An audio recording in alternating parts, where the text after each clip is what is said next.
So now that NBA season's all said and done, I think it's time we talk about the elephant in the room, De'Aaron Fox. The Spurs signed De'Aaron Fox to be that veteran in the room, to steady them in the biggest moments. Instead, he was one of the key pieces who cost them the finals. So I've been exploring trades and see what's actually feasible. And there's one player that keeps coming up that just seems like the perfect fit. And that player is Trae Young. Ice Trae himself. And he has that name for a reason, because he's ice cold in the biggest moments, which is what I think the Spurs needed, especially in those playoffs. And it was even better the fact it was against the Knicks. They've already used like the whole storyline arc of Wemby being the new villain. He even mentioned like not being as good as Trae. So I feel like that whole kind of storyline is there to be made if Trae was to make the switch to San Antonio for Fox. And imagine if next year it's a repeat of the playoff finals, like that would be absolute cinema. So let's stop talking hypotheticals and storylines. How feasible is this trade actually? And I've been doing some research into it. Now, Trae would need to opt in to his $49 million player option, but then that does make it a lot more realistic. I think there's only $1 million difference between the contracts at that point. And I know Fox's trade value is at like all-time zero from what he should be.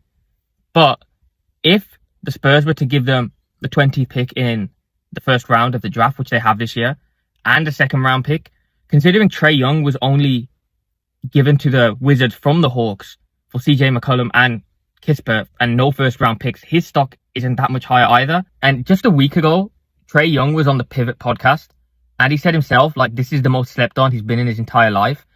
And so what a way to do it would be to go through this redemption arc with San Antonio, with Wemby, and go and win a chip. Like, he doesn't really have that opportunity in Washington, even if they have the first pick in the draft and go for AJ or Darren Peterson. It's going to be AJ. But that isn't going to get him closer to a chip. What he needs is the opportunity to win now. I also think that he complements them much better in terms of Fox. Like, he is a guy who can give you 10, 12 assists a night and really get players going, get players to find their spots. I would trust him in the clutch moments with the ball a lot more than De'Aaron Fox. I think Trae Young can actually really facilitate that kind of offense. And I know, like, the defense situation with Trae, he's a small guard, but Brunson's already blown that out of the water and he ain't the best defender. But let's say he is better than Trae and you think Trae's so bad at defending. Well, I think Spurs are probably the best defensive team in the NBA. Like, you look at these guys, like even the young guys they signed, like Harper and Bryant, are still great defenders. You've got Vassell. Obviously, Wemby's the best defender in the league. Castle as well. I think they can take some of the weight, considering how much of the burden offensively Trae can take off them. So to kind of conclude, the Spurs acquired Fox to be that closer for them in big games, and he just wasn't that. I think Trae could be. So I wonder what they're going to do in the offseason. I don't think it's going to happen, but boy, I would love it to.